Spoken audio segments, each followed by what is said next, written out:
So, I bought a project car.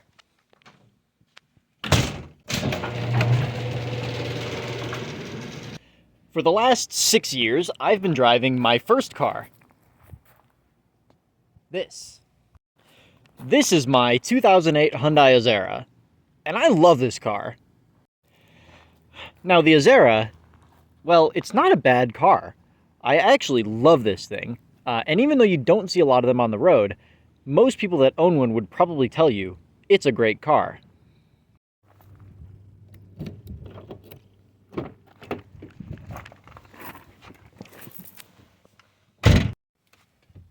So of course that may leave some of you asking, why are you getting rid of it if you like it that much? Well, one small detail is that this is a Hyundai from 2008 that has almost 200,000 miles on it, and the check engine light has been on for so long that the check engine light is burnt out. So, needless to say, while the car does run and drive, it's not perfect. And so while the last 6 years driving this thing has been great, it was really time for me to move on to something else. For one, while the car is fast and fun to drive, the 3.8 liter V6 is not good on gas. This thing only gets about 22 miles per gallon combined if you're driving it, respectably. So, between the reliability, the gas mileage, and just the desire for something new, I've decided to ultimately retire my first car. As sad as that makes me, because I do still love this thing. So, you may be asking, what did you get? This is my 2000 Toyota Celica. Now, those of you in the audience who know a thing or two about vehicles might be wondering why I bought a 7th gen Celica as a project car. And well, I'd like to think that I have a good reason for it. While the Celica is a sports car, it was designed to be able to be a daily driver. It's front-wheel drive, gets really good gas mileage, and is very comfortable on the inside.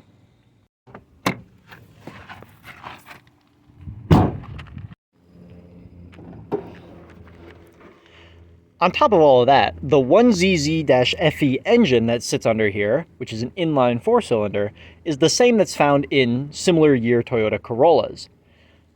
The Corolla, of course, being a car known for its reliability and ability to reach very high mileages with just routine maintenance. That said, the motor in there is not without its problems, and on this specific car, that could not be more true. Now, I'm not dumb enough to go from an old Hyundai that has problems because it has high mileage to a older Toyota that has problems because of engine defects. At least I think so. The problem in the 1ZZ-FE engine is oil burn. Its piston rings and oil rings and those parts generally get gummed up with old spent fuel and just carbon buildup, which causes them to compress, which makes the seal work less bad and get more buildup, and ultimately, it burns oil. So, when the previous owner told me, hey, watch out, it burns oil, I really wasn't that concerned. It's a known problem. What I was surprised about is that on my drive home from San Diego to Phoenix, which is about 400 miles, this thing burned through over 4 quarts of oil. That is not normal. Typical oil consumption for that motor is about 1 quart every 1,000 to 1,500 miles, not every under 100 miles. So those piston rings are very bad, like really, really bad. I could probably get away with just cleaning the engine. They make chemicals that you can run through the engine to clean up some of that carbon buildup, but it's so bad, and that tends to only be a temporary fix, that I'm really heavily leaning into doing a full engine teardown and replacing the piston rings entirely. Luckily for me, that won't be expensive.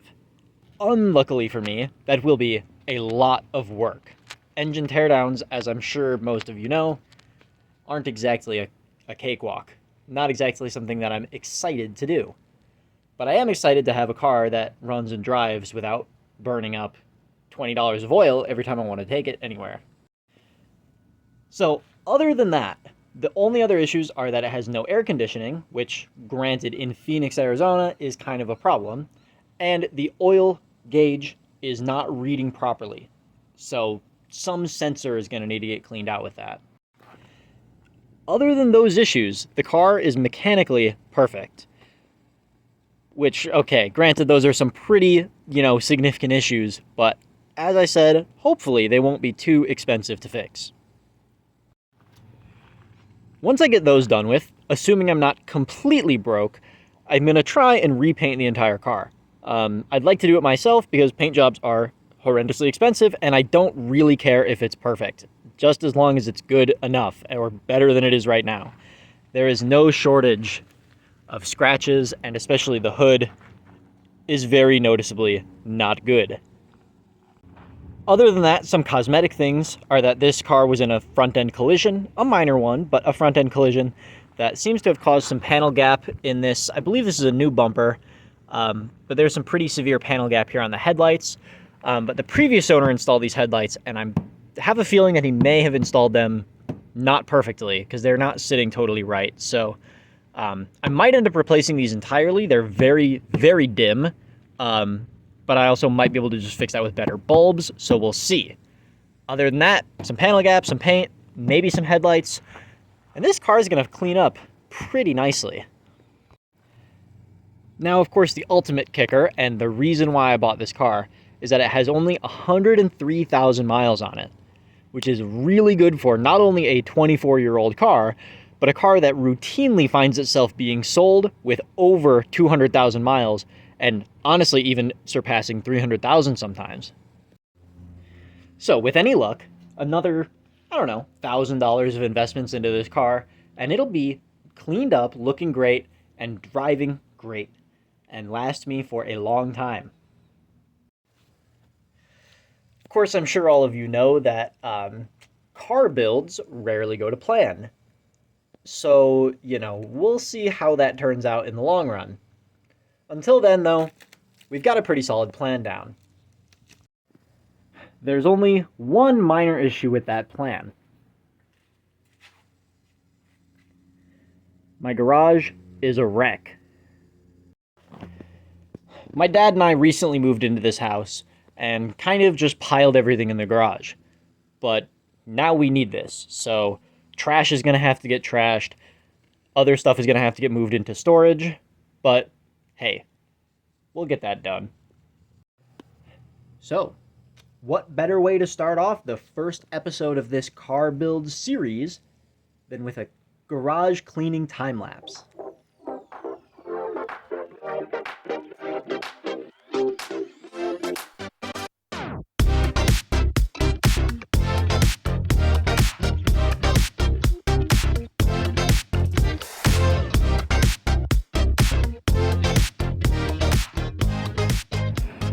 Of course, basically the last box that I had to deal with decided to explode and spill its contents all over the floor, including an entire printer.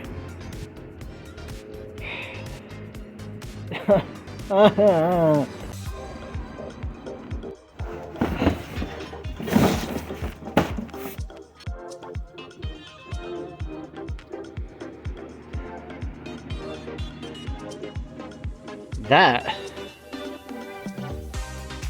is much more like it.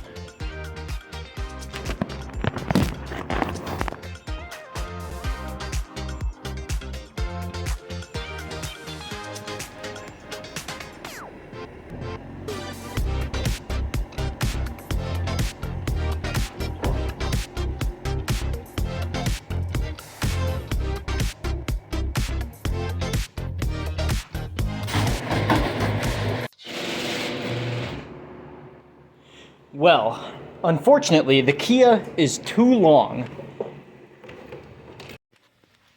Now, yeah, the whole point of cleaning this out was so that I could work on the Celica in here. But Well, the oldest car at this house is not exactly going to be the permanent resident of this garage. That title will belong to my dad's 2020 Kia Stinger. Because why the heck would a $3,000 car live in here when we have a $35,000 car sitting in the driveway? Kind of doesn't make any sense. But at the moment, there is too much crap back here, and the Kia is too long. Whether or not the Celica fits, I'll find out later, but I suspect... Well, actually, I don't really know. For now, though, cars or not, well, this is a big improvement. It just feels good to get this done. This garage, you saw it at the beginning. This thing was a mess. It's still a mess, but only that half now. This half is no longer a mess. Could probably sweep the floor a little bit, but it's a vast improvement. We'll say that. So I've talked about the Celica enough. Why don't we take it for a quick drive?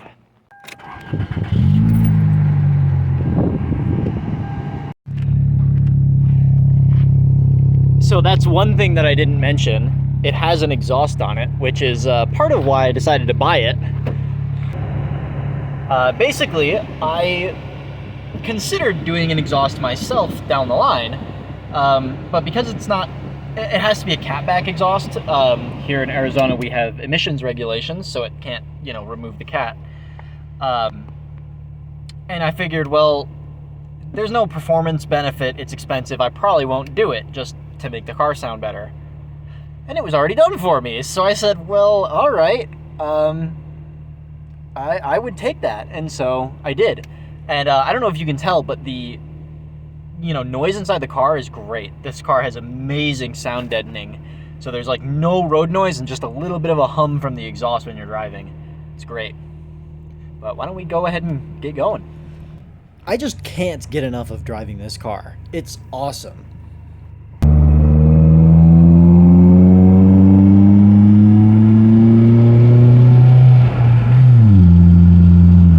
At this point, I'm just making excuses to go out to the Taco Bell drive-thru just so I get an excuse to drive this car for another 5 minutes.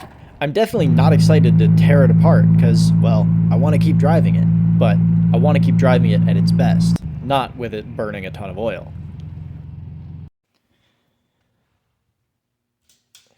So it's been a few days, and you will probably notice that there is not a Toyota Celica in here.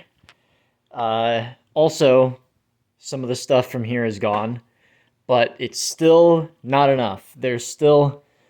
The car not only is about 6 inches too long to fit in here, but even if it did fit in here, there's no way I'm going to be able to do an engine teardown if the car is a millimeter, from hitting the back. So I'm going to have to do some more work, move the toolbox, clear more stuff out. So that's what I'm going to work on, and hopefully tonight we can get the car in here. Won't be able to start working on it quite yet. Still need to order parts, but it'd be nice to at least get it in here for the time being. So, after a lot more work and organization that, for whatever reason, I didn't film, I was finally able to pull my car into the garage so we could start working on it.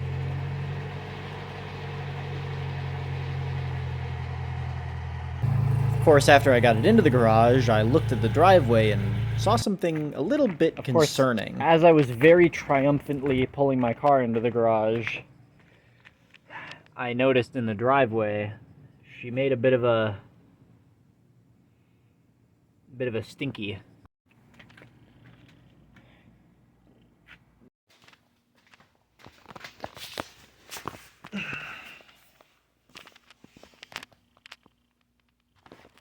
Oh yeah. Oh, she's leaking all right. This motor is known to burn oil. It's burning oil. But it's probably not nearly as bad as I thought.